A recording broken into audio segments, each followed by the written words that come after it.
திடீர்னு காட்டில் நடந்து போயிட்டுருக்கப்போ திடீர்னு அந்த இடத்துல மட்டும் ஒரே ஒரு லைட் தெரியுதுன்னா யாராக இருந்தாலும் அங்கே போய் பார்க்கணுங்கிற க்யூரியாசிட்டி வரும். அந்த மாதிரி தான் இந்த லைட்ஸும் திடீர்னு அங்கங்கே தெரிஞ்சிட்டு இருந்திருக்கு. ஆனால் அப்படி தேடி போனவங்க யாருமே திருப்பி வரல. காரணம், இந்த லைட் எங்கெங்கெல்லாம் உருவாகுதோ அதுக்கு கீழெல்லாம் தண்ணி இருக்குமா, தண்ணி இருக்க இடத்துல தான் இந்த லைட் உருவாகுமா.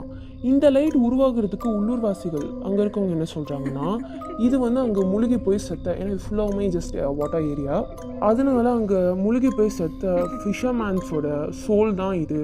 அவங்க இடத்துக்கு அவங்கள மாதிரி இறந்துடக்கூடாதுங்கிறதுக்காக ஒரு ஹிண்ட் கொடுக்குற மாதிரி அங்கே அப்படியே வெளிச்சமாக தெரிகிறாங்கன்னு சொல்கிறாங்க.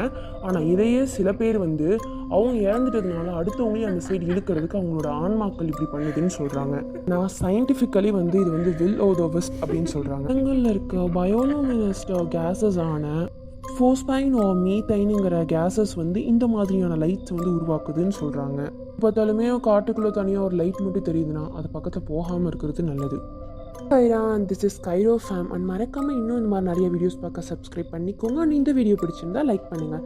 அண்ட் ஹாண்டட் அண்ட் மிஸ்டீரியஸ் பிளேசஸை விசிட் பண்ண ஆசைப்படுற உங்கள் ஃப்ரெண்டுக்கு மறக்காமல் இந்த ரீல் அனுப்பி போகலாமான்னு கேட்டு பாருங்கள்.